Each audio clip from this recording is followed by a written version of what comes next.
పెద్దపల్లి జిల్లా అంతర్గా మండలంలోని బర్మా కాందిసీకుల ఇలవేల్పు నూకాంబిక అమ్మవారి ఆలయం వద్ద ఒక వింత సంఘటన చోటుచేసుకుంది. ఉగాది జాతర ఏర్పాట్లు జరుగుతున్న సమయంలో ఒక తాబేలు, కూర్మం ఆలయం చుట్టూ ప్రదక్షిణలు చేయడం భక్తులను ఆశ్చర్యానికి గురిచేసింది. దీనిని సాక్షాత్తూ ఆ మహావిష్ణువు రూపంగా భావించిన స్థానికులు అమ్మవారి అనుగ్రహం లభించిందని మురిసిపోతున్నారు. గత 40 ఏళ్లుగా ఇక్కడ జాతర నిర్వహిస్తుండగా నవరాత్రి ఉత్సవాల వేళ ఈ అద్భుతం జరగడం విశేషం.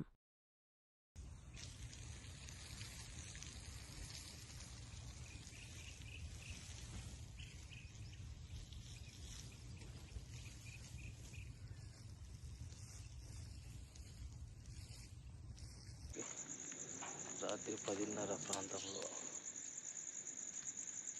తాబేలు వచ్చింది.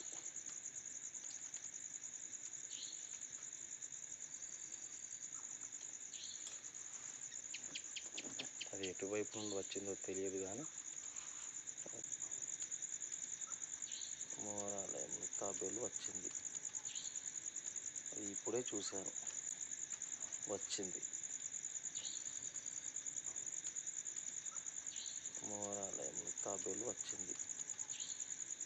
అది ఇప్పుడే చూశాను, మోరాలయంలో తాబేలు వచ్చింది.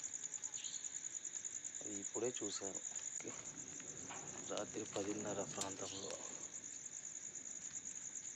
తాబేలు వచ్చింది.